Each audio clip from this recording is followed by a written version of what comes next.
Alright, I'm going to talk to you guys about post-2000 electronics, something that some of you may be overlooking, but there's still money to be made out there if you know what you're looking for. Something that I always find a lot of at garage sales and thrift stores, they're packed with wireless routers. But not all these wireless routers and modems are worth buying. Make sure you get them for $5 or less. Make sure they have the AC adapter, otherwise it's pretty much going to be worthless. Plug them into the walls to make sure that they work before you buy them. You're going to want to get the ones that say wireless G or wireless N. Wireless G came out around 2002, 2003, but we still use it today. It's very common and it's very cheap. And also wireless N came out around 2008, 2009. It's the fastest, most readily available home networking band, and we still use it. So wireless A and B aren't going to be worth anything. They're too slow, no one's going to use it. This is the WRT54G. You can actually upgrade the firmware on here to a custom version and turn it into a really powerful router. So people like these. This will be $20 or $30, but for a $2 investment, it's a no-brainer. Still on routers, this one is another wireless G.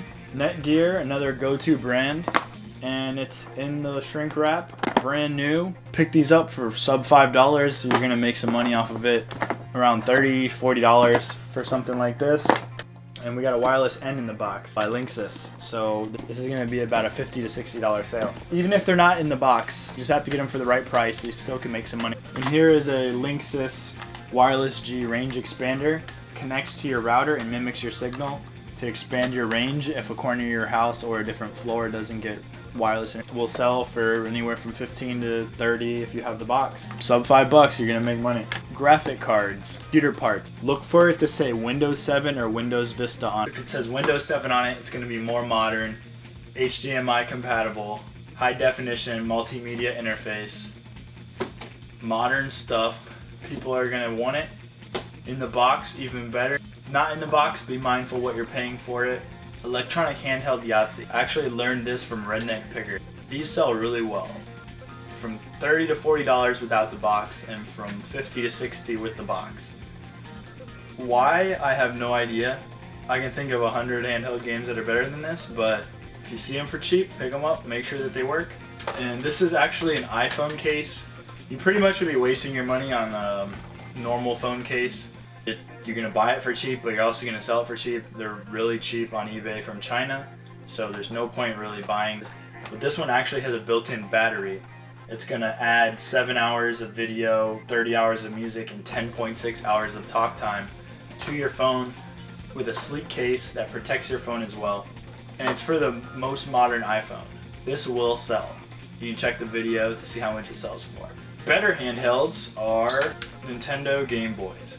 Kids are getting rid of these because they're either outgrowing them or they're trying to get a tablet, something newer and cooler. You can find them at thrift stores. You can find them at garage sales. Get them for sub $10 and you can sell it for $20 to $30. This is a Game Boy SP with a case.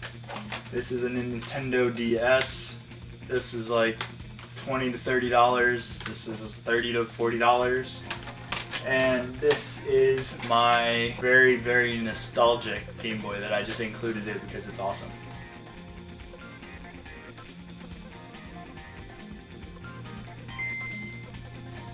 And last but not least, I just picked this up from a Goodwill for $10.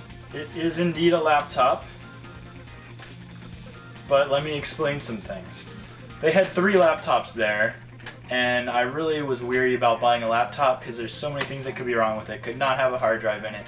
Could be absolutely broken. I don't have the charger for it. The battery's fried. Everything could be wrong with it. But for $10, I took a gamble.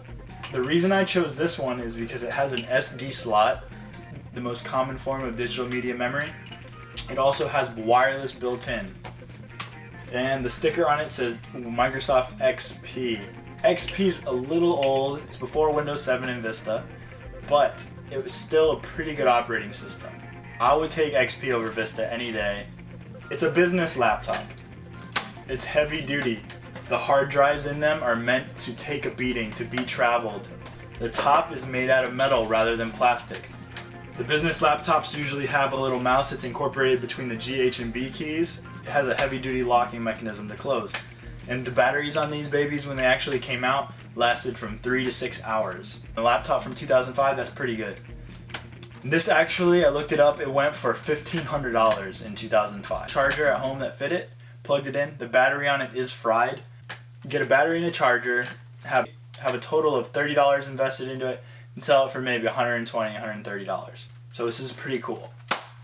This stuff's out there, you just have to know what you're looking for.